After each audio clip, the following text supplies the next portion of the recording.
Good afternoon. I'm Michael Sabia. I'm the director of the Munk School of Global Affairs and Public Policy at the University of Toronto. So on behalf of the school and on behalf of our co-host, Ambassador Sparwasser, Germany's ambassador to Canada, I want to welcome you all here this afternoon to a discussion of what I think is one of the 20th century's defining events, and that is the reunification of Germany and everything that it meant for Germany, but for Europe, and even more broadly than that, for the global order itself. It's a tradition at the University of Toronto to acknowledge that our school stands on the traditional lands of the Huron-Wendat, the Seneca, and the Mississauga of the Credit River. As I said, German reunification was a very important event in the 20th century. It's a fascinating subject. And in order to discuss a fascinating subject, you need a fascinating panel. I think we have that today. So I also, of course, want to welcome two members of the panel, Senator Ratna Omervar and Professor Alexander Reisenblecher. I also want to thank our moderator, this afternoon, Peter Mansbridge. Now, all of you who are Canadian, for you, Peter certainly needs no introduction at all because he has been in our living rooms for decades. I think it's fair to say that there are very, very few important public conversations in Canada that Peter has not been a part of. So Peter, I want to welcome you and thank you for doing this today. In particular, I want to welcome Canada's 18th Prime Minister, the Right Honorable Brian Mulroney. I had the real pleasure of serving in Canada's public service while Prime Minister Mulroney was in office. And I can say, in my opinion, among many, many other achievements that have stood Canada in very good stead over the years and decades, during his years in office, the Prime Minister practiced what I describe as a special kind of foreign policy, something that drew very heavily on his unique capability to conduct personal diplomacy based on a person-to-person connection with leaders around the world, but in particular, certainly with the presidents of the United States, both Ronald Reagan and George Bush, with Nelson Mandela. They gave Canada a special role in the ending of apartheid, and of course with Helmut Kohl, who played a starring role in today's subject. Those relationships, those personal relationships that the Prime Minister was able to establish, they paid big dividends to Canada and to our role in the world. So Prime Minister, welcome. It's an honor to welcome you to the University of Toronto. I know that you were and are very close friends, were with Peter Munk and still are with Melanie Munk. So it's a special pleasure to welcome you to the Munk School. Our school, of course, bears their name. So with that, I'll turn it over to our co-host, Ambassador Sabine Sparwasser. The ambassador has served Germany in so many capacities and in so many places around the world that I could go through a long list of places around the world. It would be a good geography class.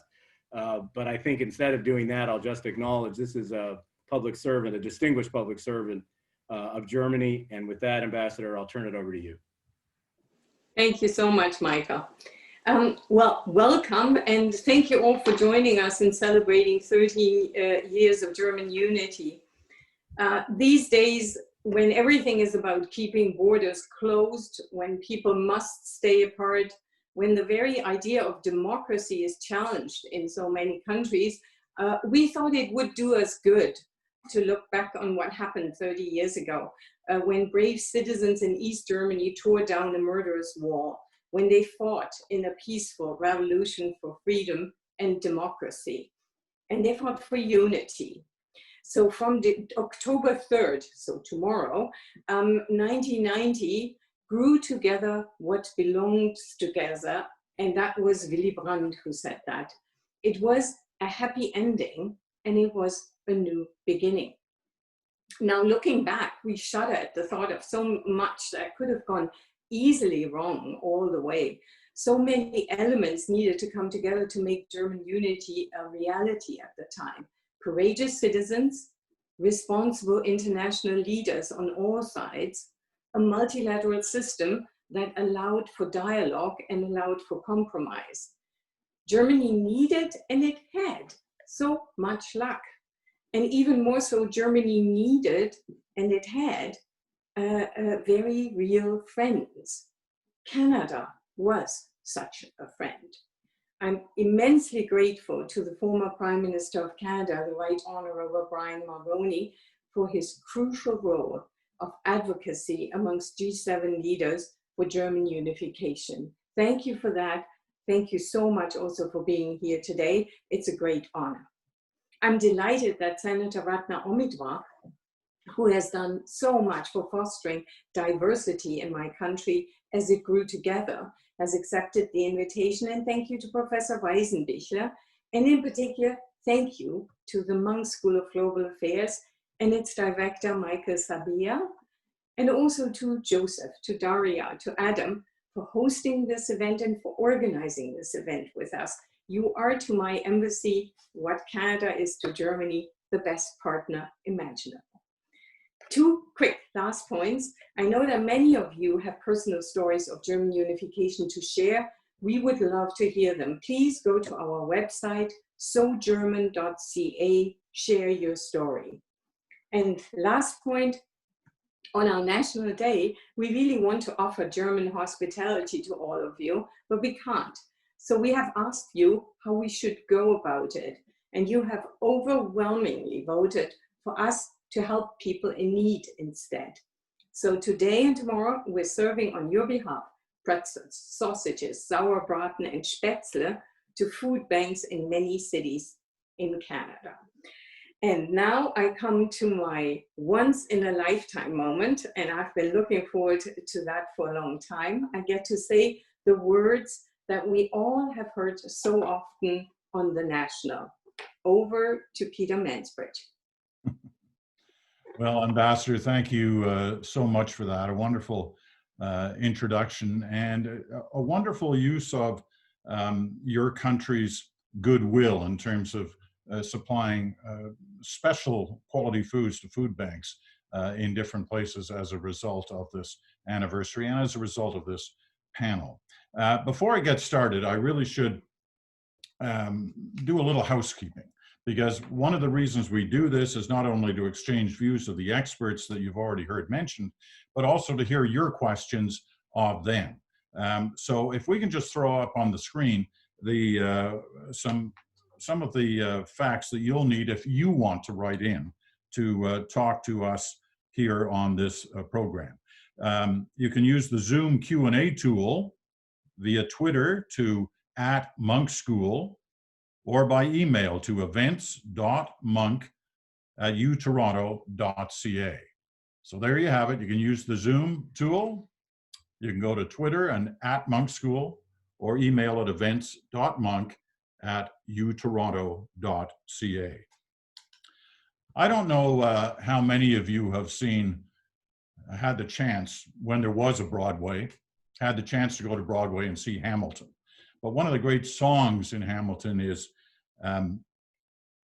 being in the room at the time. What happened in the room? He saw what happened in the room. He was in the room where it happens.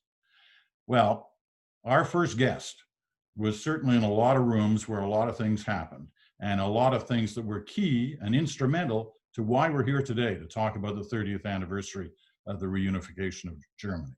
And that, of course, is, as mentioned already, the Right Honourable Brian Mulroney, 18th Prime Minister of Canada. He joins us from Montreal today, where he has his home, and he's at his home today in Montreal. So, Prime Minister, first of all, before I throw the first question at you, thank you so much for joining us. We all really appreciate it. Thank you, Peter, very much. I'm honored to be with you today. It's a special occasion, a special event in the life of Germany, but also in the evolution of Canada as a player on the world scene. So I'm delighted to be with you. That's great. One of the things that people of our age grew up believing in many ways was that the Berlin Wall was always going to be there, that the Cold War was never going to end. In 1985, you were in the room, or in a room, where a pretty key player in the big international scene gave you reason to doubt that it would be there forever. And that was very early on. Can you share that story with us? Yeah, what it was, Peter, was President Reagan at the United Nations, the American mission, had convened a dinner of the G7 leaders who were at the United Nations for other reasons. And he wanted to discuss exclusively the Cold War and how he hoped to bring it to an end with the cooperation of all of the allies. So we had the dinner on that. There were the 7 of us, G7. And at the end of the dinner, there was kind of coffee and conversation. I had been fascinated over many years with the separation of Germany. And I was intrigued by how it was going, and all of the espionage and the secrets that were flowing around. And I had been talking to Helmut Kohl from the beginning, which in my case was only about a year and a half earlier, about the situation. So at the coffee clutch, I said, now Helmut, the meeting's over. What do you think about German reunification? And he said, well, Brian, it's going to happen. And I said, well, when do you think it's going to happen? And he said, well, I don't know when it'll happen, but I'm sure it will happen one day. And I said, what's going to be the motor of this? What's going to bring it about? And Kohl said, television. And Margaret Thatcher interrupts and says, Helmut, what's so great about German television that that's going to bring this about? And Kohl said, Margaret, the commercials. She said, what are you talking about? And he said, 97% of East Germans receive West German television.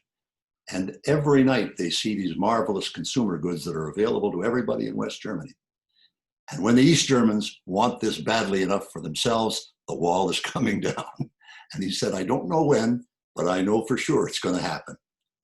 And that was the anecdote that launched 1,000 ships for the G7, I'll tell you. Well, it wasn't that long after, actually. It was another 4 years or so. That takes us to November of 1989. And I remember the day when the wall started to come down. I mean, a number of things had already happened by then, but that was the significant moment. And when the wall started to come down, I was in Ottawa covering you at a First Ministers Conference where you were discussing with the premiers, among other things, dare I say, at the Meech Lake Accord. Yeah. Nevertheless, there you were talking about it, and I kept getting these kind of little bulletins handed over to me saying what was happening in Berlin. The later it went in the afternoon, the later it was at night in Berlin. And clearly a huge story was unfolding while we were covering the First Ministers Conference.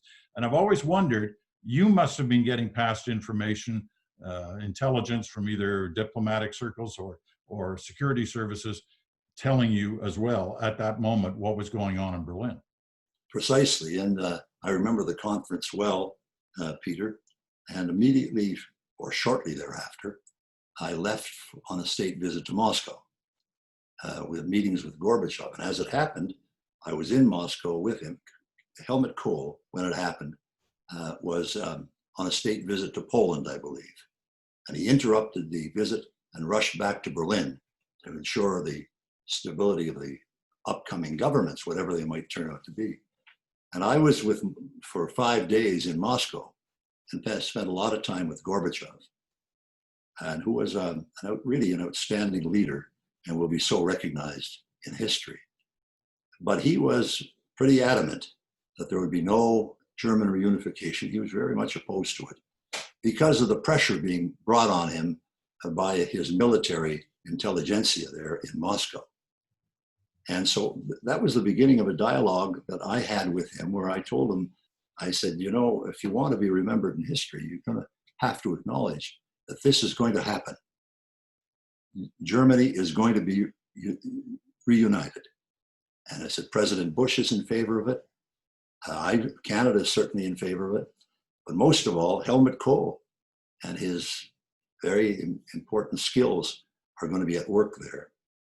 And one thing for sure is he said, there cannot be German reunification unless the country remains neutral outside of NATO.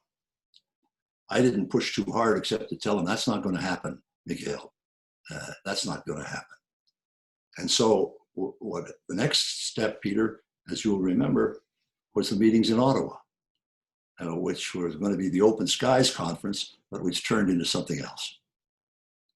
Well, let's get to that in a second, because I just want to go back a little bit, because I can remember when I got to Berlin after being in Ottawa and was covering the story in those early days. It's easy to look back now and say, oh, well, it was obvious what was going to happen. Well, it wasn't obvious. Nobody knew for sure exactly how this was going to unfold, because while you were working the Gorbachev angle and the Bush angle as well, there was, I'm not sure if resistance is the right word, but there was certainly concern in Paris and London on the part of Mitterrand and Thatcher about this whole idea of German reunification. Oh, very much so. Margaret was deathly opposed to it. She had her own memories of the Second World War, but she had her own amount of bias in it, and she was just opposed to it in principle. And I always thought that one of the reasons would be that in those days, the leading powers in Europe had essentially the same population, roughly 50, 55 million, and roughly the same size economies, led by Germany, of course, but the same size. And this would add 19 or 20 million East Germans to the pot in West Germany. And this would transform the power balance that existed so well in Europe for so many years. And she was opposed to that. The Dutch were ferociously opposed, didn't even want to talk about it when I mentioned it to them. They kind of want to throw you out of the room. And that were the memories of the war as well, were deep antipathies below the surface. And so eventually this had to be broken down. And it really was by the brilliant leadership of Helmut Kohl and George Herbert Walker Bush. I can remember when I came back from that Moscow trip, President Bush called me and asked me to come down for dinner, because in that time frame, he was getting set to go to Malta to meet Gorbachev. And he wanted a full debrief on what I had learned in my 5 days with him. And I did that, and he made it certainly clear to me, Peter, that we were talking we were singing from the same song sheet, he and I. And he said, there is no way that we can let this either fail, so in other words, it has to succeed. And you're right, we cannot have Germany, a united Germany, outside of NATO. The way you draw the map on this, it's clear that there were major powers involved, starting obviously with Germany. You've got Moscow, you got Washington, you got London, you got Paris, and you've got Ottawa. Now, you mentioned the Ottawa Conference and Open Skies. Explain to us how Ottawa became a player with those heavyweights in what was a major kind of reshuffling of the map and reshuffling of the world in many ways in those particular days. Well, it starts with the friendship that Helmut Kohl and I developed in the course of 5 or 6 years prior to the wall coming down. We became pretty fast friends, and we spoke a lot on the phone, and I certainly shared his vision of a united Germany, and he knew it. I was all for it, and I talked about it at G7 meetings, in the margins of G7 meetings, at NATO conferences, and in the margins of NATO conferences as well. So he knew that he had an ally in Canada. And I'll tell you, one of the reasons, Peter, that he didn't have too many allies, with most of the Europeans, almost all of the European countries, opposed to German reunification for the reasons I mentioned earlier. And so when it happened, when it was building up, Kohl, and of course he knew that my friendship with President Bush, and he knew that we were in constant communication ourselves on that. And he would, without reluctance, inject himself into those conversations. And sometimes he would call me and ask me to pass on some private information to President Bush, which I would do. And so by the time we got to what was supposed to be a conference on open skies, it was very rapidly transformed into a conference on the reunification of Germany. It began at my residence, the Prime Minister's residence at 24 Sussex, with a breakfast meeting with Edward Shevardnadze, James Baker III, Joe Clark, and myself. And Baker, under instructions from Bush and Shevardnadze, knowing what was going to happen and wanting to hold it back as much as he could on Gorbachev's behalf, but knowing it was going to happen, that morning at breakfast for 2 hours, we talked about the reunification of Germany and the way we're going to use the conference, which was all of the NATO members and the Warsaw Pact. How are we going to use that conference to transform it into an understanding, a basic understanding on German reunification? And that's what happened. How tenuous was it at that point? Could it all have fallen apart, or could you always see a path forward that this was going to work, or was there the potential that people were going to walk away from it? The Soviet Union was the most important player in this, because had they resisted and threatened military resistance, Gorbachev had just been in East Germany, and he had been received like a king by the people, like a couple of months before that. And so, yes, the reason for all the effort that President Bush in particular, and I, and some others, placed on the relationship with Gorbachev was to bring him along to acceptance, but in a way that would respect his dignity and the strength of the reputation of the Soviet Union at that time, even though they were in decline. So yeah, it could have gone belly up at any time. And that's why the Ottawa Conference was so fortuitous, as it turned out. In fact, Peter had a lot of understandings that we were going to have the 2+4, the two Germanys looking after the domestic side, and the four occupying powers looking after external relations.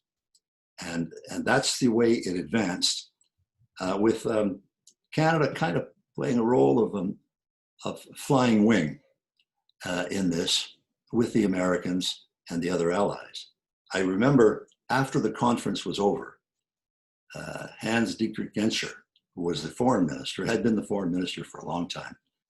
And of course, I used to see him at every conference, and we got along just fine. He was a minority partner, representing a minority party in Kohl's coalition at the time. And he was a brilliant guy. Genscher was a very effective foreign minister, I thought, anyway. So he comes to see me in my parliamentary office. And so we talked, he said, I want to thank you and Canada for the tremendous success of this. We've really moved German reunification along a great deal. We're getting practical about it, and that's very, very helpful. At the end of which, his conversation, I said, well, Hans-Dietrich, tell me, in a practical way, how is this going to work? And he said, what do you mean? And I said, well, you've got the GDR and you coming together. For example, I said, take your ministry. Who is going to appoint the ambassador to Washington or to Paris or to London? From what side will they come? And he said to me, they're not going to appoint anything. I said, what do you mean? He said, we're going to appoint them all. And I said, well, I guess this is not a merger, eh? He said, no, it's a takeover, which it was. But when you think about it, it had to be. There could only be one driver in this, and it had to be the powerful German Republic, West German Republic. When you look back at that period of high stakes diplomacy, no question about it.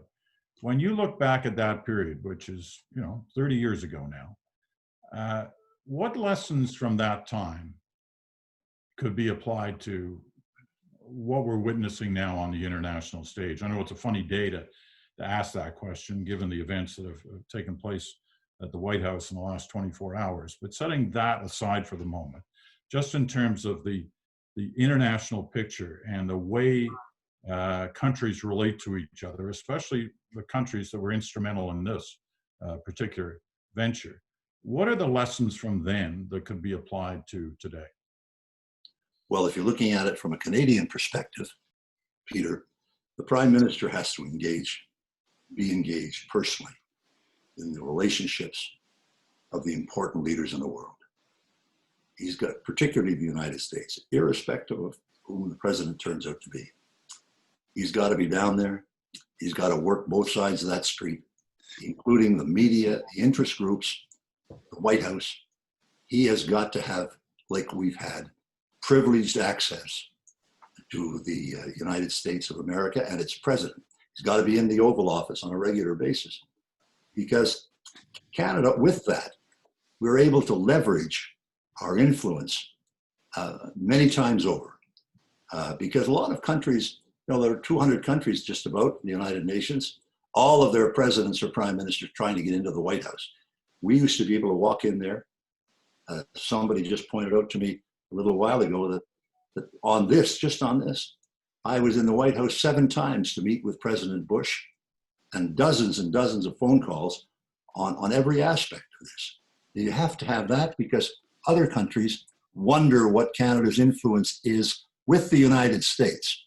And if it's apparent that it was hunky-dory, as it was with President Reagan and President Bush and President Clinton in my case, then you move along very quickly on your own bilateral agendas, but also the perception and the reality of influence that a medium-sized country like Canada can't have in the state of international play.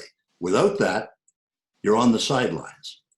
And anybody who tries to tell you anything different from that, I think has never been at a G7 meeting or inside the Oval Office very often, because that's the way it works. Prime Minister, it's been great listening to you tell these anecdotes from that period. I don't want you to go away. I want you to stay with us as we continue this on. But before I introduce the next 2 panelists, I'll just tell my one little anecdote that I like to think of, although it didn't cross my mind, obviously, at the moment. But when I was at the wall broadcasting the national back to Canada during that particular weekend, right? It was a Thursday night, the wall came down, and then through the Friday, Saturday, Sunday, I mean, they continued on knocking the wall down and the kind of street parties that were going on around it.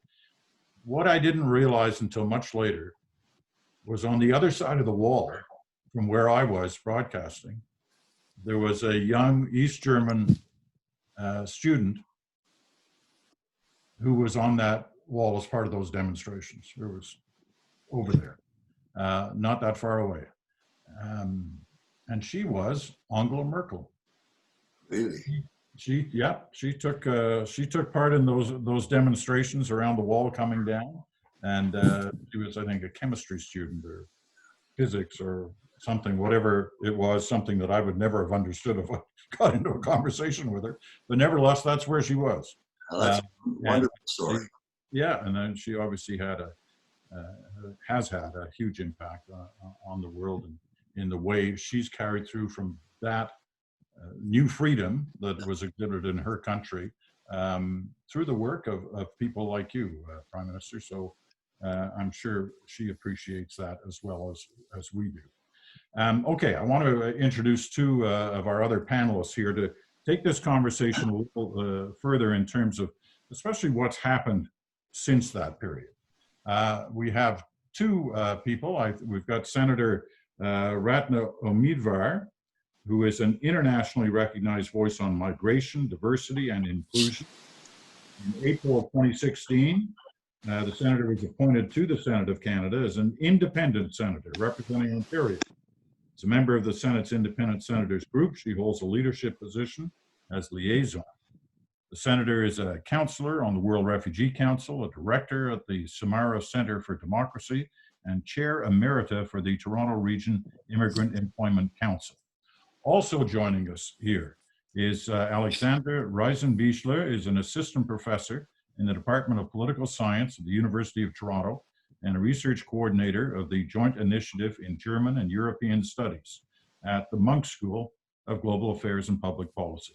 He'll be a John F. Kennedy Memorial Fellow at the Center for European Studies at Harvard University in 2021 and 22. Hope you actually get to go to Harvard to do that and not do it online or take a Zoom course like we're doing today. All right, well, as the Prime Minister is going to stay with us because I'm sure he's going to want to jump in on occasion on some of these issues as well. But let me start, Senator, with you. Multinational, this kind of in a way picks up on some of the things that the Prime Minister and I were talking about just a moment ago. Multinational institutions like NATO and the G7 held many meetings in 89 and 90 that played key roles in what followed. There are concerns today that they aren't as effective now. Has their importance changed? How could they be more effective today than they are right now? And I see you're holding the phone to your ear, so oh no, you're not. Okay, sorry, that's just a bad picture on my side. I'm assuming you heard that. It was your headphone that got me mixed up there. My headphone, yes. More effective today. I think, in fact, and thank you for that journey down memory. So important to remember what happened in the past so we can walk more confidently towards the future. I think that multilateral institutions are under threat. The rule of law is under threat. And there are a few like-minded jurisdictions like Germany and Canada, and there are others, and we need to work with them to continue to strengthen the existing multilateral institutions as best we can. And I take Prime Minister Mulroney's point well, that if bilateral arrangements work well, then they also propel you towards improved conversations and dialogues at the multilateral level. I think Canada needs to be, as a middle country, as a country that doesn't pull the same weight as the United States, and I would say even as the super economic powerhouse of Germany, we play a role because we do things well here, and we can put forward how peace, order, and good governance, which works really well here. I mean, there are no absolutes always in this conversation, but we can propel our understanding and our learning to other platforms. Of course, our relationship with the United States will continue to be a very important one, and I take the Prime Minister's point really to heart. We have to do everything we can, not just president to prime minister, but also, parliamentarian to parliamentarian, as I do, as best as I can, to develop those strands of relationships, personal, substantial as they may be, on substantive matters or on other matters, and propel forward our common understanding of what makes democracies work. So multilateralism has never been more important, and I think Germany and Canada are called upon to do more in these difficult times than we are currently possibly doing. Professor, do you want to add to that? Sure, thank you very much. Let me actually start with a personal note. Without reunification and all the fascinating multilateral efforts that we just heard about, I would not be sitting on this panel, and I would not be sitting in Toronto in my office, because reunification opened doors for an entire generation of East Germans, including myself, who were still born in the GDR and grew up in a reunified Germany. And it allowed us to seize opportunities that our parents and grandparents could not have imagined. And so I'd very much like to recognize the Prime Minister's efforts in contributing to the multilateralism at the time that helped bring about reunification. And to answer your question on multilateralism, I think for all its problems, the EU is actually a very effective multilateral institution that has become even stronger since reunification, and in part also because of reunification. As the Prime Minister mentioned, some feared that a unified Germany would be a destabilizing force in Europe, but those fears were misplaced, and a united Germany has been a strong liberal democracy and an anchor of stability, and also a driving force for more cooperation and European integration. And since reunification, Germany has become an economic powerhouse, and helped steer through a number of crises, from the Eurozone migration crisis, Brexit, and now COVID. And on a side note, I've been quite critical on Angela Merkel's Eurozone crisis policies. But the larger point is that for obvious historical reasons, Germany is uncomfortable and reluctant in its leadership position and has mostly resorted to normative economic and diplomatic power. But I think it needs to get a little bit more comfortable in this position in order to deal with these geopolitical challenges that we just discussed or are about to discuss. And so one way to do that is that Germany has to exercise power through multilateral institutions, and above all through the EU and NATO. And so I think that reunification was a massive triumph for the liberal order and for the European Union, because it led to a stronger Germany, which led to a stronger Europe, and as a result to stronger multilateralism on the global stage. And this is something positive that we often forget in an age of Trump and Brexit.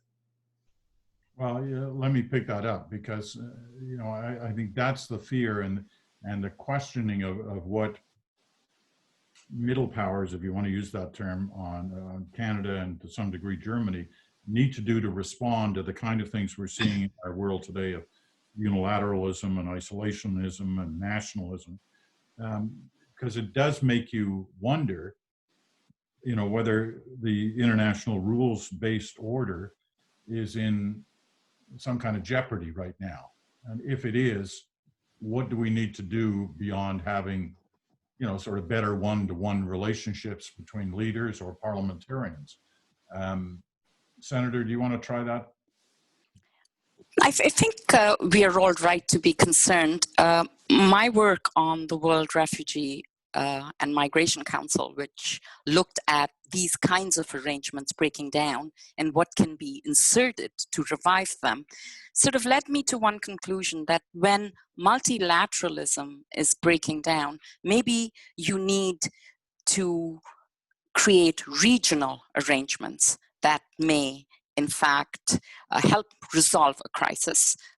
You know, let's say the Myanmar refugee crisis, which is a real blight on the world, and the failure of nation states to share the responsibility as they should is apparent.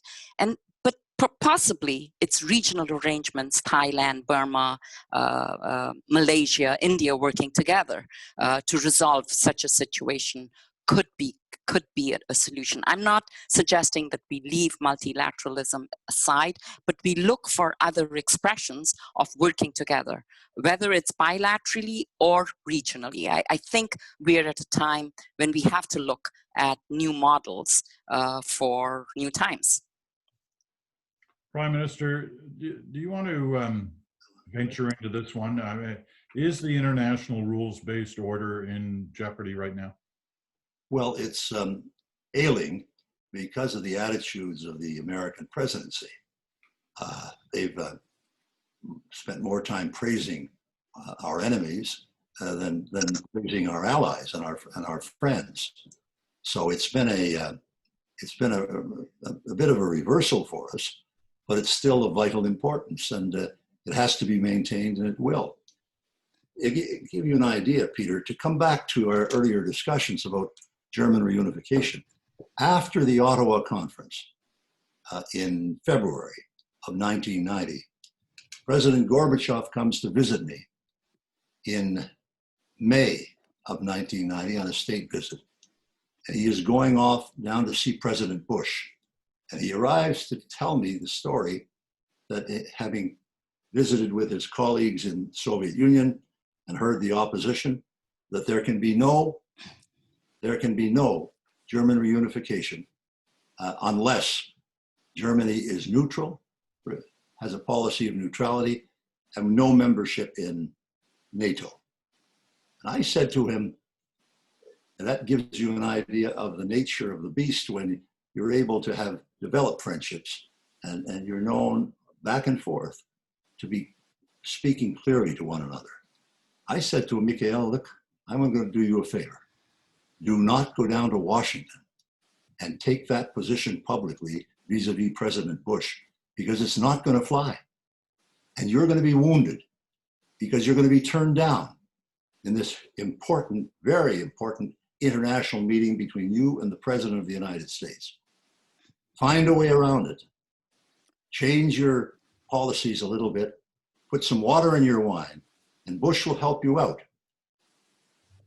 I also mentioned to him an unknown little fact about NATO, is that there's Article 2 of NATO that was drafted by Prime Minister Pearson, Foreign Minister Pearson at the time. And it's called the Canadian Article. And that allows NATO to be viewed both from, not just from a military point of view, but from a political point of view as well. And I referred him to that. That mollified him somewhat. And when he went down to Washington, rather than be humiliated by a firm no from the President of the United States, they got along and they maneuvered it so Gorbachev came out of it, appearing anyway, to be as a bit of a victory for him and a victory for Bush. Bush was indispensable. I mean, Bush was the one indispensable player in German reunification, apart from Kohl himself. There's no doubt about that. And he conducted himself in such a way as to turn Gorbachev around. And you may remember that summer at the G7 meeting in London, Gorbachev came in, and I thought it was a laying down of arms for the Cold War. And a couple of weeks after that, he was on holiday in Sochi, and he was overthrown by the nut bars in the Soviet military establishment. That goes to prove the kind of pressure that he was under and the vital importance of the roles played by Chancellor Kohl and President Bush, because without that, who knows what the generals in Moscow would have done. They already had him arrested and imprisoned him in house arrest, and who knows what they would have done with the military. And it was, I think, that dialogue and that firm expression of Western values as articulated by President Bush. We were all available, of course, and able to make our own case, which we did. I did to him in Ottawa. But basically, I have always thought, as I look back on it, Gorbachev was vital because he didn't listen to his military advice, on the one hand. Bush and Kohl were indispensable to make it happen in a positive manner. Professor, you talked about your childhood, obviously, right? I think you were born and grew up in Leipzig, and then were given this opportunity as a result of reunification. When you look back, and we've, clearly the great successes as a result of reunification, what problems have emerged from reunification? That is a very good question. I think that on the whole, I would call unification a success with footnotes. And I'm happy to elaborate on the successes later on. But I think there are maybe two problems that have also emerged as a result of reunification. And there were many successes that I've mentioned earlier and that I can go into later. So I think that one major problem is a stubborn persistence of wealth inequality between East and West Germany. And what that means is that household wealth in West Germany is still 4 times higher than in East Germany. And this has to do with higher home ownership rates in the West. It has to do with a much stronger middle class and small, medium-sized enterprise culture in the West, as opposed to the East, where wealth gets inherited to future generations. And of course, West Germans had a 40-year head start over East Germans in terms of accumulating wealth. I think this is one aspect. And I want to pick up on one of the Prime Minister's point from earlier again, which is sort of this notion of takeover from the West over the East.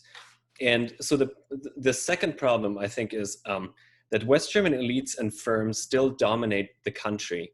And what that means is that there's not a single top 30 firm which has its headquarters in East Germany. So that is one major aspect. And even though East Germans are 20% of the population, there are very few East Germans in leadership positions in Germany and even in East Germany. So it's true that we have an East German Chancellor, Angela Merkel, but to give you a sense, there are 0 university presidents from East Germany. Only 1% of federal judges are from East Germany. There's not a single editor-in-chief of a major national newspaper. And only 2% of top management positions in businesses are held by East Germans. So, and the list continues. And I think that these inequalities in wealth and power result in the fact that many East Germans don't feel properly represented and recognized. So 57% of East Germans feel as second-class citizens. And that, if I may, goes on to the other major problem, which is populism and far-right politics in East Germany. And this is, of course, a serious problem in all of Western Europe and also in West Germany. But one thing stands out. The far-right populist party, the Alternative for Germany, is particularly strong in East Germany. Support for the AfD is about twice as high in the West as it is in, twice as high in the East as it is in the West. And of course, this has many reasons, and we can debate them in the Q&A, such as the migration crisis, less experience with democracy, less experience with foreigners, a deep distrust towards the state, given the historical legacy in East Germany. But it's also a lot of protest voters against the inadequate representation in German society, of East Germans in East German society and in parties. And particularly older generations may not share the sentiment that I expressed at the beginning, that it was mostly a success. Many feel as if they were losers after reunification, whose world collapsed in 1990 because they had to experience some massive breaks with their biographies. But this is not to take away from the successes. I do want to reiterate that. I do think that unification was a success with footnotes, and I just mentioned the footnotes without elaborating on the successes very much. Well, you know, that's us in the media, right? We just go for the bad news. We don't want the good news. We just want the bad news. You've made your point, and you've been clear about the successes outweigh the concerns, and you've expressed those concerns, and we may get back to some of that later. Senator, I want to bring you in on one of the issues that is of particular concern for you, and one you spent an awful lot of time on. You've worked to improve newcomer integration practices in Canada, and you've helped your counterparts in Germany on this. Can you give us a snapshot of what drew you personally to this area? Well, it's life. It's a series of happy and unhappy accidents. I was born in India. I went to study in Germany. I met my life partner hiking up the Bavarian Alps. Went with him to Iran, fled Iran, found refuge and safety and security in this wonderful country. But in the 1970s, if you had asked me where I really wanted to live, it would have been Germany. But Germany at that point was not an immigration country. So I'm delighted that I can do this kind of thing whilst keeping my friendship with Germany alive.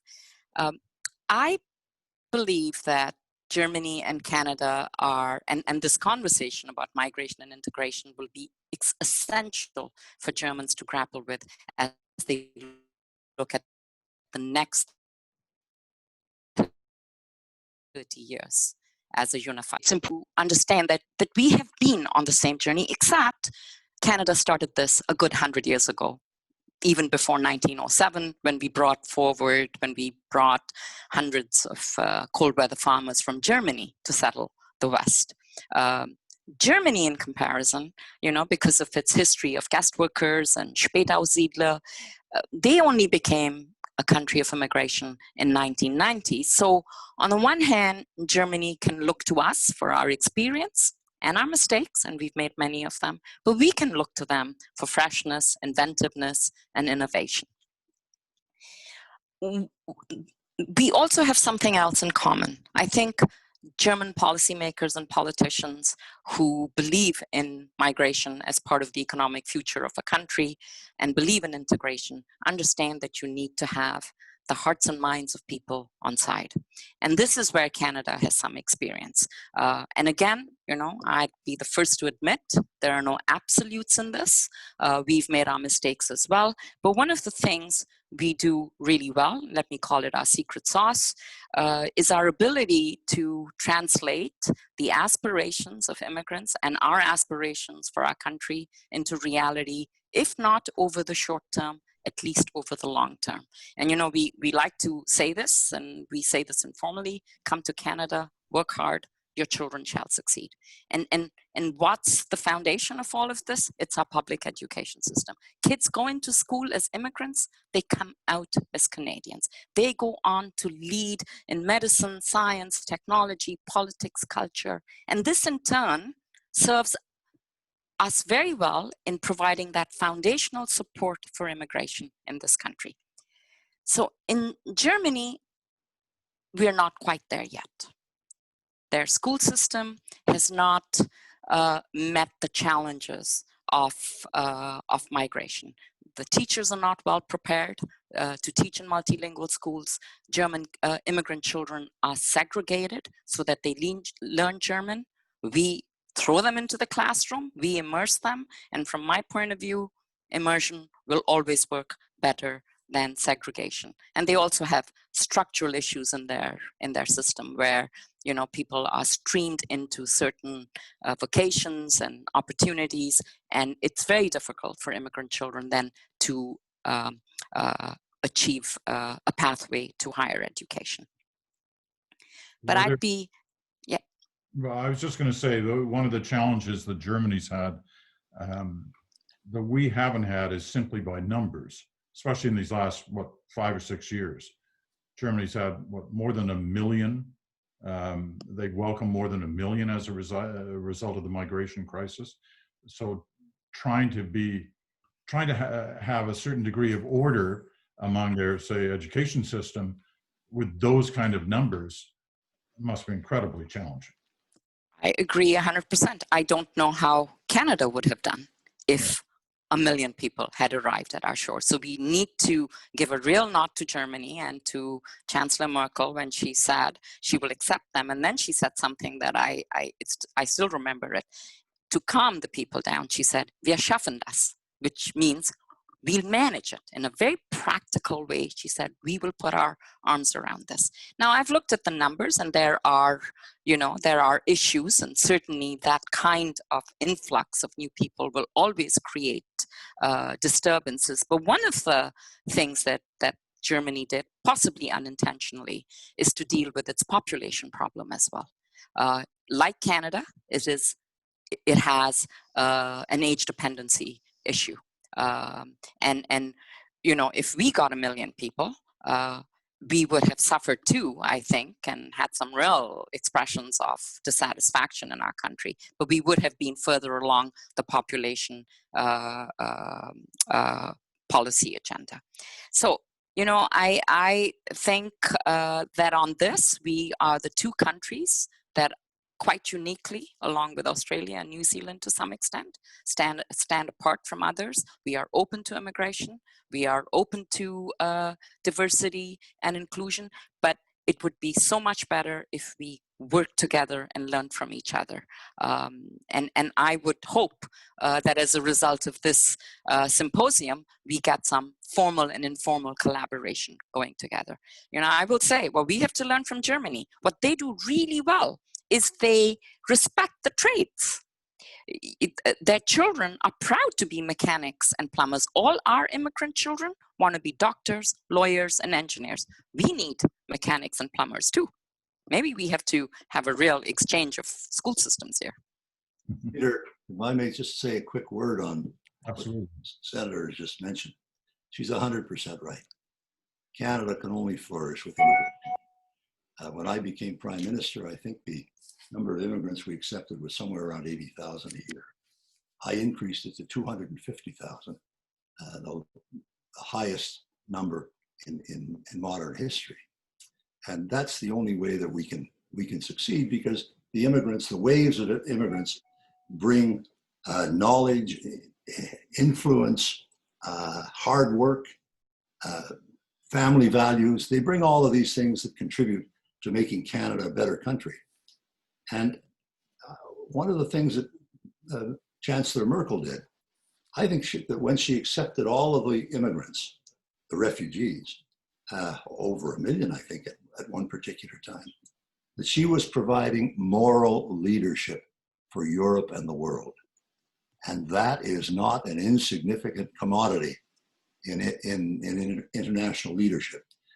She articulated, and she was an East German, and she articulated values that will live on in history when she explained and defended that decision to take those immigrants in.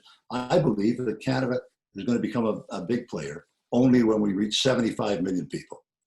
And I put that in when the Globe asked me to contribute to that series in the summer about how I would see a post-COVID-19 Canada, one of the things that I put out there was the need to enhance and increase our immigrants to the point where Canada one day soon, hopefully, urge to go from, say, 40 million, we're flirting with 40 million people now, to 75 million. At 75 million, a lot more people take notice of you, and your influence is enhanced considerably in the international matters we've been discussing. Yeah, I remember that comment in the Globe piece, and you know, almost doubling the size of our population is a really interesting theory to throw out there, because it would cause, as you can well imagine, a fair amount of debate, a good debate for the country to have. Listen, we've got we're into the kind of final stretch run here, and we've got a lot of questions from the audience. I think we've got 700 or 800 people at least online, if not more. The numbers are so small, even with my glasses, I can't read them, but I think that's what it says. So I'm going to ask these questions and kind of bat them around through the three of you here. For the lack of a better term, I'll call them short snappers. So the question will be short, and hopefully the answers will be, so we can get to as many of these as possible. Professor, let me throw this first one at you. And see how you deal with it. How do you think the concerns of some, such as the UK, about a reunified Germany in 1990 are perceived 30 years later? As I mentioned at the beginning, I think that those concerns were in many ways misplaced. And I think that, again, Germany has assumed a leadership position in the European Union in a fairly reluctant way. Again, for very obvious historical reasons, but it has provided leadership throughout a number of crises. Now, at the same time, I can understand that Southern European countries, for instance, during the Eurozone crisis, have not been very happy with Angela Merkel's decision-making. And so this is a concern I'm sympathetic about, or sympathetic to. But at the same time, Germany has provided leadership throughout this crisis. And I think that was positive. And on the UK, perhaps, one thing I would like to add is, of course, Brexit. The UK is no longer part of the European Union. And I think we also talked about multilateralism at the first part of this conversation. And I do think that we need to strengthen the European Union in order to enhance multilateralism at the global stage. And during the Brexit negotiations, that was actually a case in point. And I thought that when the UK when the European Union was negotiating with the United Kingdom in order to produce Brexit, the EU actually spoke with a single voice, and pessimists were thinking that Brexit could lead to a collapse of the European Union, and even optimists thought that Brexit would create a lot of internal divisions. But in fact, what we've seen is that France and Germany came together to provide a unified position and have very effective leadership towards Brexit. And for the UK, Brexit has meant that the UK has turned its back on multilateralism, and as a result has faced political isolation and economic failure. And I think those are some of the lessons that we should take away from this. All right, Senator, I'm going to give you this one because it gives you a chance to respond in some manner to what the professor said about 10 minutes ago. Here's the question. What are some of the tangible ways in which the German government can tackle the structural inequalities that exist in its eastern federal states, especially when compared to its western states? You know, Peter, I'm reminded of when I visited East Berlin when I was a student in Munich, and I walked into, out of the subway and through a gate, and I was in a different country. And I remember that vividly.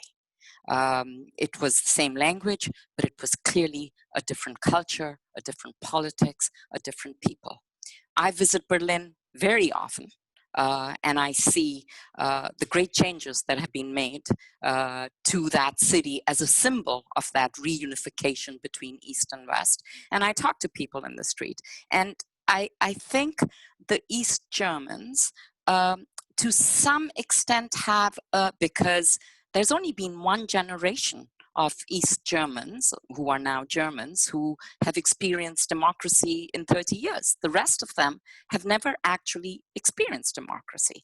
And they look at what is happening with a certain sense of loss almost. They see their symbols no longer exist, that the Volkspalast on Unter den Linden is now being reconstructed as in the image of the former palace of the king. So I think, outside the substantive issues and substantive ideas that Germany can take to bring former East Germany into the personality of Germany, it has to also pay attention to some of the symbolic gestures, recognizing poetry, literature, film, symbols. All of these things are very important. In terms of inequality, if we're talking about economic inequality, I would sort of brag a bit about what Canada has done recently, where we're putting money every month into poor children's hands. It's the Canada Child Benefit has done an enormous amount to lift poor family. It's not a universal transfer. It's means tested. If you fall under a certain income level, every child in every family will get a certain amount of money. And that is a policy solution that I think others could well look at. Prime Minister, here's one for you. What does the future of the European Union look like, especially regarding the admission of new countries, given Germany's leading role in Europe? I think that they're lucky to have Germany in such a commanding economic position in Europe, because since the Schmidt and Kohl and Merkel and so on, and Schroeder, those leaders have been enlightened in their approach to Europe and to the world. Germany has provided that kind of leadership. I always thought, watching them very closely, Peter, that Helmut Kohl had given a moral proxy to François Mitterrand to speak on behalf of both countries, because Kohl was conscious in those days, it's a long time ago now, he was conscious of the opposition to Germany that remained in countries like the United Kingdom and so on. And Mitterrand used to speak on behalf of them, of both of them. But everybody knew that Germany was the emerging power and influence. And I look at the track record since the war, and the leaders that I've had the pleasure and the privilege of knowing and watching them in action. And I would say that that the optimistic view of Europe and the world is in good hands in shared German leadership. Where the others have gone off the map are the British, with that decision to abandon Europe and to go the Brexit route. This, in my judgment, is one of the most stunning mistakes in modern British history, and will be so regarded, I think, in future. But meanwhile, you compare that with the steady and visionary leadership of the Germans. And I think that Europe is happy or should be happy to have an influential and powerful country like the new Germany that has emerged. That's going to be very valuable for all members of the European Union.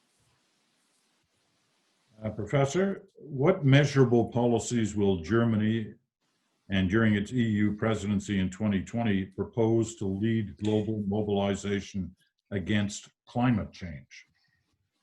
That is a very good question. I believe that the European Central Bank, for instance, has been considering the purchase of green bonds as part of its quantitative easing programs. These are interventions in open markets to drive down interest rates and also stimulate the economy. And one way the European Central Bank can do this is by buying green bonds. And I think this is maybe one way that Christine Lagarde is pursuing in the future. And Ursula von der Leyen has also announced plans to have green investments as part of the COVID rescue fund, 750 billion. I believe that energy and green investments are part of this too in the next 2 years. Here's a question. It's interesting, actually, that it's taken us more than an hour to hear this phrase COVID-19 in this discussion today, but here is one. And it in some ways links some of the issues that we've talked about here. The problems the international community faces today, COVID-19, climate change, etc., require a global response. But the pandemic has resulted in world leaders quickly turning their gazes inwards and focusing heavily on domestic policies to address the current crisis. Add this to the rise of global protectionism and populism. So here's the question. What are the effects of the current state of affairs on multilateralism? Are we so far gone from the time of hope and promise that saw the two Germanys unite? Senator? I think we have seen some interesting expressions of renewed interest in multilateralism. I'm an optimist. My name in Persian means hope, and I look at the contributions to COVAX, which is being developed by the WHO. Canada has put money into it. Germany has put money into it. A lot of nation states have put money into it because we recognize that if we want to keep ourselves safe, we have to keep the world safe as well. So I think it, in a way, yes, we, as a first instance, we have turned inward, and that is only natural in a way. This closing of borders and securing of PPE for ourselves, etc., etc. But I think it's also opened an opportunity for those world leaders, and I would think Germany and Canada are in that group, to contribute to the safety of the entire world. So I'm not entirely pessimistic. I think out of chaos, innovation shall come. So I'm looking hopefully into the future. Professor, on that same question? Sure, and I somewhat disagree with the premise of the question, and at least when it comes to the European Union. We have seen tremendous efforts, and I mentioned the COVID Rescue Fund, which is a 750 billion euro fund to help European countries. And what's special about this is that the Germans in particular have always refused to sort of mutualize debt in the European Union.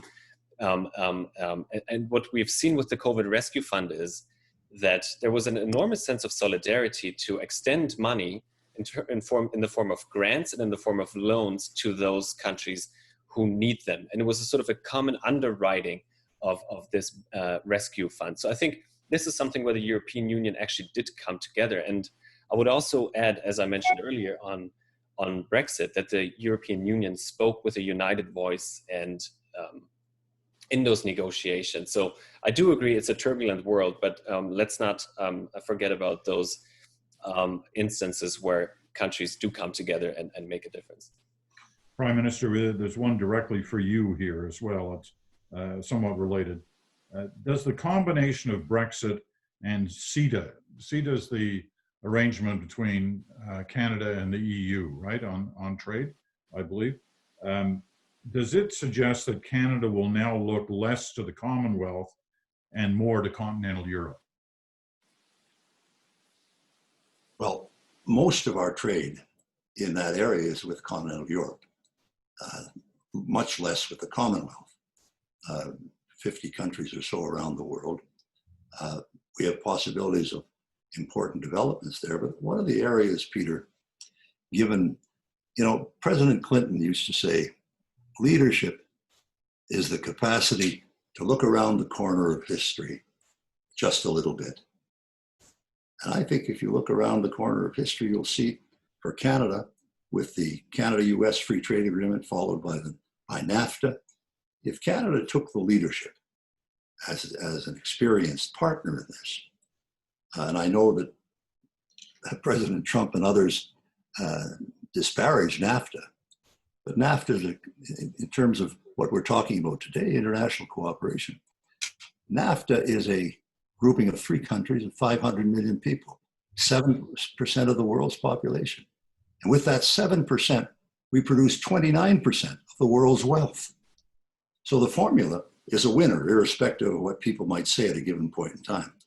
I would like Canada to assume the leadership with others of the free trade area of the Americas, which would bring in 35 countries, 1 billion people, and a GDP of $33 trillion a year. Now, it's not going to happen tomorrow, and it's certainly not going to happen as long as Mr. Trump remains in the White House, because he's not big on this kind of thing. But for Canada, I think it's a marvelous possibility, because if you can generate all that wealth with 3 countries, imagine what you're going to do with 35. And Canada is the most experienced country in this area. So I think that our future is not so much in that area. We've kind of exhausted that to some extent. But there are new markets, and Latin America is one of them, and it can produce tremendous results, both for Canada and all the participants. Okay, I've got about 10 minutes left, and actually quite a few questions, very good questions. I do want to remind the audience that we are recording this, and it will be made available to all of you. You'll be notified by email in the next day or two where you can get it if you want to watch it all over again, because it's so good.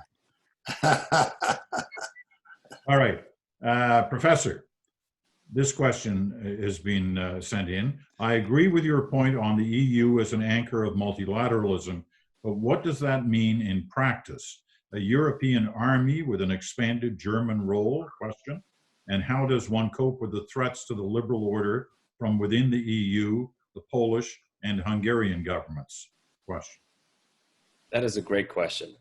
I do think I agree with the premise of that question. And I do think that the Franco-German engine should do more to cooperate in the foreign policy and security framework for the European Union. That involves an increased commitment to NATO, and it does involve more cooperation in the realm of defense. And I think this is something that President Macron has demanded and promoted for years now. And I do think that the German government and Angela Merkel should come around to that idea a little bit more. I do think that that is a very important thing to do, because you need to elevate the EU on the global stage in order to be a global player that can negotiate on equal footing with the United States, with China, with Russia, with Turkey, to solve global problems or negotiate them. Prime Minister, another one to you, and it's kind of a challenge to you in a way. You emphasize how important Gorbachev's acceptance of reunification was. In recent interviews, Gorbachev usually says he feels cheated by the West, not so much because of German unification, but because of NATO expansion to Eastern Europe. That eastward expansion violated promises given to Gorbachev at the time. Was this the main or a leading cause of alienation of Russia from the West, the rise of nationalism in Russia, and Putin's rise as Yeltsin's replacement? Well, it's probably a contributing factor, but that occurred many years ago. And there's been relatively little change in NATO's financing or NATO's attitudes. I think that President Gorbachev, who has been very poorly treated at home, in spite of his tremendous leadership qualities, he's had a bad number of years there, because the Russians still do not appreciate the splendid nature of his proposals at that time, and blame him for the bad news that had happened in the Soviet Union and in Russia. So I think that's, if I can say this respectfully, him, because I like him a lot, I respect him. This is a bit sour grapes, because all of the damage to the Soviet Union was inflicted by the Communist Party in the Soviet Union and now in Russia. So I think that's an unfair comment, if I can put it that way. He deserves a lot of credit for his leadership, and he hasn't gotten it so far, but he will in history. So I think that's the way I'd look at it, Peter. Senator, this one's for you. With your diverse background and from the perspective of your generation, what advice would you provide to younger generations to become agents of change and impact policy? That's a $1 million question, but I think young people embrace more readily the world that we are in today than us older people. They embrace difference, they embrace diversity in ways that our generation may have had problems with. So I think they're naturally equipped to deal with a brave new world. And I'll give you a little factoid which will interest everybody. All the indicators of integration in this country are interesting, but the one that is most interesting to me is the relationships and the marriages between races in Canada. And they are in urban centers they're going higher and higher, and they're producing children that look, you know, like the brave new world. So I would say to the young people, embrace difference, engage locally. It's always important to engage locally first and to understand what policy, what the implications and the impact of policy from the federal government or the global world order is on the lives of people, and generate enthusiasm from change from the experience and observation of the lived experience. That's been sort of my story. It's not the only narrative, but that's the way I have certainly engaged with change. Prime Minister, this one's for you. It's from John Noble, the former Canadian diplomat. He was a great ambassador and public servant. Absolutely. Here's his question, though. Well, I have to take back my compliment. No, I'm not kidding. At the May 1989 NATO summit, in the heat of the debate on short-range nuclear weapons, you reminded President Bush in a plenary session of all NATO leaders, just a sec, bad time to get a phone call on my phone. You reminded President Bush in a plenary session of all NATO leaders that leadership, to be effective, has to take account of the views of others. Bush and Baker listened on SNF and German unification. The current incumbent of the White House appears less inclined to listen. How can any Canadian politician get the same type of relationship in Washington that you had? Well, we had excellent relationships with President Reagan and President Bush and President Clinton, the ones I worked with. And we always articulated the Canadian view of things and our lessons of our history. And they were generally speaking well received and certainly listened to, that's for sure. And but as I mentioned earlier, Peter, that's the kind of relationship that, irrespective of the setbacks and the different personalities, the Prime Minister of Canada must work overtime to ensure that that privileged access to the presidency and the Oval Office is preserved, because without which there are a lot of things that can't be done and won't be done. Now, dealing with George Bush or Ronald Reagan, and I've said this before, Justin Trudeau has a much more difficult job than I had, because I was dealing with people who were internationalists, they were free traders, they consulted the Allies, and they were pro-Canada. And so I had a relatively easy time of it compared with the Prime Minister today. But in spite of the difficulties, you know, we're 5 weeks away from an election down there, and who knows what's going to happen. Nothing is forever. And so we have to maintain, and the Prime Minister has to maintain, an optimistic view of the relationship, because so many things, good things, can happen when the US and Canada are in sync on these major international issues. So I would encourage the Prime Minister, even though he gets knocked down from time to time, and some of the president's advisors have made nasty comments about him and about Canada. I dismiss that. I disregard that completely and stick to the main show. The main show is the relationship between the president and the prime minister. There was one last question for you here. I'm not sure who sent this one in. Prime Minister, are you sure we can't convince you to run again? Well, I mentioned the other day, Peter, that when I was in office, and John Noble will remember this, when I was in office, Mahathir Mohamad was the prime minister of Malaysia. And 2 years ago, he made a comeback as prime minister at 92 years of age. So I just turned 81. So, so I'm wondering, is it too late for a comeback? Because he made a good run at it. But no, I think that I think I had my time, and was very happy and privileged to be able to do it. And now I'm happy just to look back and watch the others strut their stuff on the world stage. Yeah, it sounds very familiar. It's the kind of thing I say too. Professor, but Peter, they miss you when you're gone. Yeah. Yeah, they don't miss you when you're there. They miss you when that's for sure. So a quick final word from both the professor and the senator. Let's start with the professor. Just on, what we've kind of discussed in the last 90 minutes. If you can just pull perhaps one thread out of that and give us a concluding remark from your perspective. Of course. I think, so I want to come back to this notion of success with footnotes. I want to expand on actually what we have achieved from an inside German perspective. And I think it's important to remember that 30 years ago, East Germany was in really bad shape.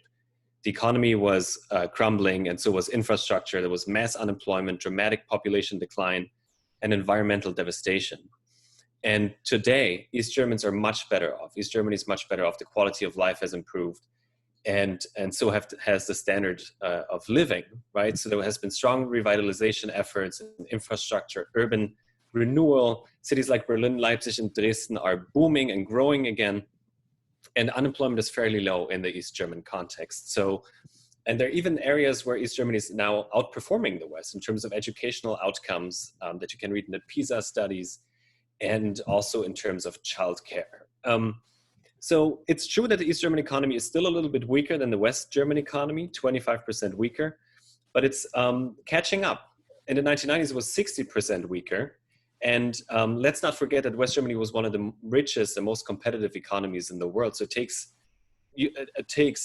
something to catch up with that standard. Household income is still 12% lower, but it used to be 30 to 40% lower. So I think there is, importantly, that gap is closing. And despite the immense cost of unification, right, which was around 2 trillion euros, which is a number that is comparable to the size of the Canadian economy, Germany has actually managed to become, an economic superstar.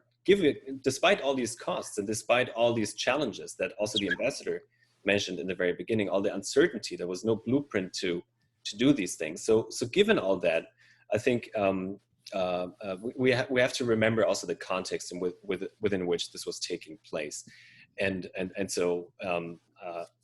I mentioned the footnotes earlier that more work needs to be done, right, in terms of countering populism and countering inequality.